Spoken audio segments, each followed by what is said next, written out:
Guys, welcome back. Dedicating this video to Jim the Car Guy, my good friend. If you don't know Jim, go check out his channel. He's awesome. Been in this field for a long time and one of my best friends. So make sure you give Jim some love. Jim would actually appreciate this video because him and I have talked about this kind of stuff in depth over the years, and we've both dealt with it many times. This is just another example of why you have to go with your gut sometimes and do things that, well, do things the way you feel is right for the customer's sake and for your sake, instead of buying aftermarket parts. In any case, 65 Mustang comes in. We did the FiTech system on it, as you know. Worked out great. While it was there, the wiper assembly was broke. He wanted that fixed. You know, basic stuff here. It's a broken piece, the transmission assembly, it's under the dash. So I started looking into buying a new one. Well, that turned into the problem because they don't make an assembly for that particular car, which is an early 65 Mustang. They make one for a late 65, and that would fit all of 66 as well. The difference being, on the cowl where the wiper arms sit, there are two, one on each side. There's a chrome bezel with a nut, and that's for the early style, which we had. The later style does not use that chrome bezel. They use a different type of wiper blade or wiper arm, whatever you want to call it, which have kind of a flange at the base to sort of hide that gap. In my opinion, it never worked really well. It doesn't look as good, but that's what they used. So upon researching this for a while, I found that there's one unit that's available. It's for a late 65 and all of 66. With it, you have to buy the new style arms, the late model arms. I spoke to someone through chat at a site which I bought the stuff from, and I'm not going to give that away. I don't want to talk about the company or anything, name names, but he gave me the links through chat. Buy these parts, this is what you need, everything will work perfect. I said fine. He said the only thing you're not going to have is those bezels. They have to be gone, you know, they're not going to work because the new units, the new transmission units do not have threads for those pieces to go back. I said okay, no problem. So that's fine. It's a new assembly, you know, we'll get it fixed. They send the stuff out, and it turns out the arms came from one warehouse in one state. The transmission assembly came from a different warehouse in another state. Transmission assembly arrived first. And like I said, it's a little bit of a pain in the neck to put in this car. I took the old one out, put the new one in, and figured once the blades get there, the arms and the blades, I will just pop them on and call it done, and you know, that'll be it. Well, when I went under the dash and took it all apart, I realized why the original one broke, why it failed. The eccentric that goes around that moves the arms on the transmission was bent. Okay, so it was rubbing slightly over the years, and it eventually wore away and broke. So I straightened that out, you know, rectified that problem so the new one wouldn't have the same issue. We put the new one in and made sure everything worked. It did. It was nice and smooth, no problem. I did notice upon receiving the new unit that it was very flimsy looking and cheaply made compared to the original. It is what it is, but you know, it was in one piece at least.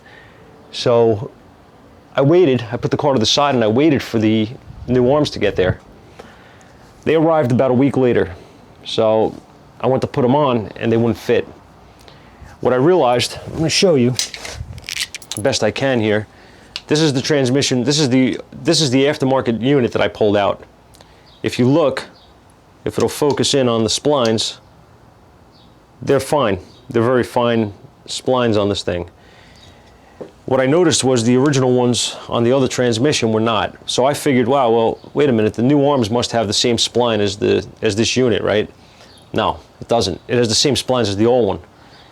I was able to put those new wiper arms right onto the old transmission unit. So I realized we have a big problem here. I called up the company that I bought them from. It took me about 2 hours to get on the phone with these people just to find out they have no tech support.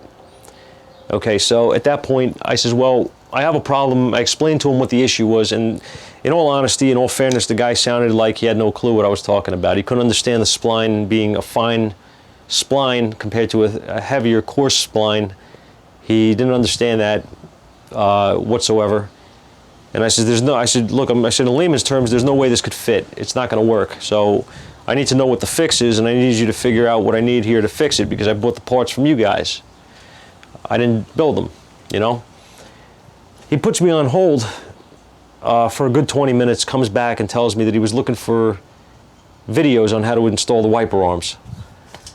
And I said, dude, I don't need wiper arm instructional videos. I need the correct parts that fit.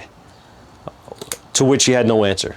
Okay, so in the end, going back and forth here, I knew I was getting no help from these guys. I mean, I wasted hours just trying to get them on the phone, and you know, we weren't going anywhere. So I said, look, I says, just send me a shipping label, and I will ship this crap back, and I will, you know, move on and figure out what to do from there, because this is just wasting my time.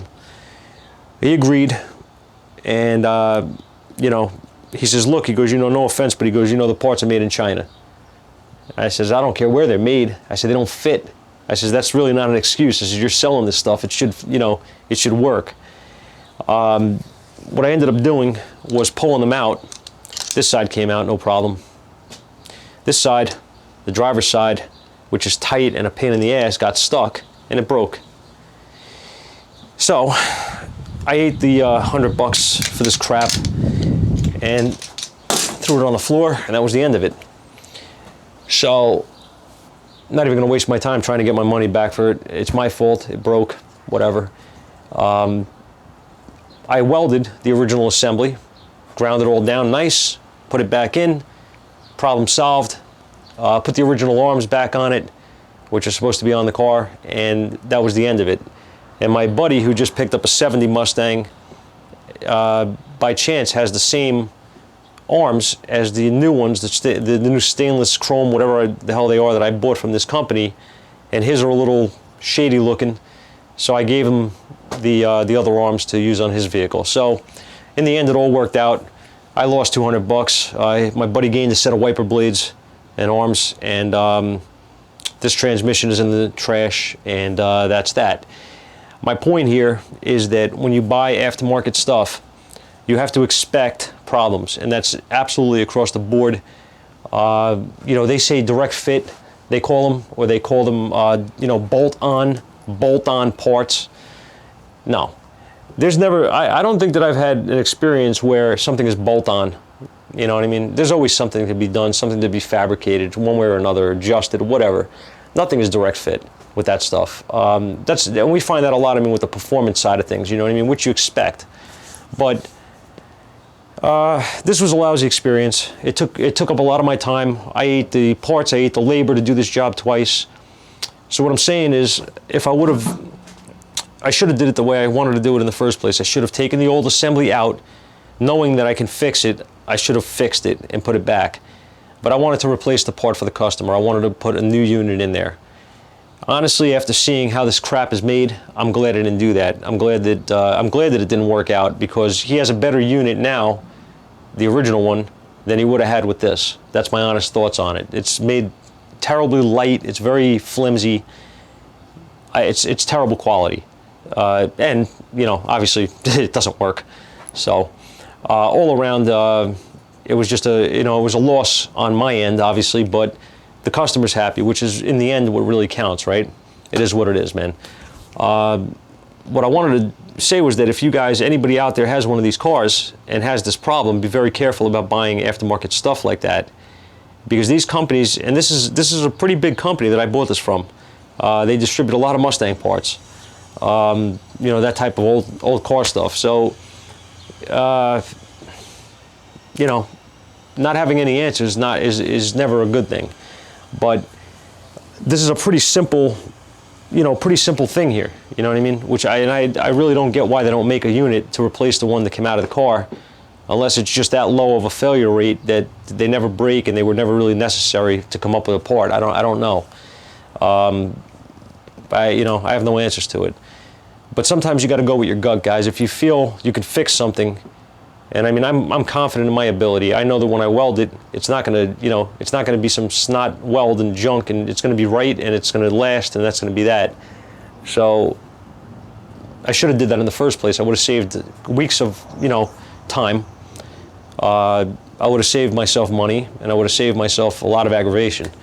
Nobody paid me for the labor twice. You know what I mean? But it is what it is. I'm sure Jim, like I said, it's funny because Jimmy, has been through this stuff, and I believe Jimmy had a '65 Mustang. I think I actually did talk to him on this vehicle, but I don't know if I actually explained what happened afterwards. I don't know if he knows the aftermath of this whole mess, but be careful if you buy something. Research the parts, test fit everything. Wait till you see. My thing is always wait till you have the parts in hand and you can match stuff up, see if anything's wrong, whatever.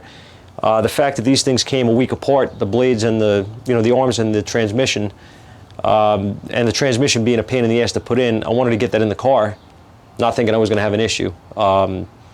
If they would have came at the same time, I would have test fit everything first, and then I would have known, and I would have never installed it in the vehicle, and that would have saved me a lot of problems. I would have shipped it back, got my money back, and I would have fixed the original one instead of putting this in, breaking it, taking it out, and losing the money. Lesson learned, right? Could have been worse. But like I said, in the end, customer's happy. I'm happy that it's done, and it is, it is what it is. So, guys, thanks for watching. Be careful with OE versus aftermarket. Aftermarket stuff usually is not made to the same quality control as the original stuff. So that's that. Thanks.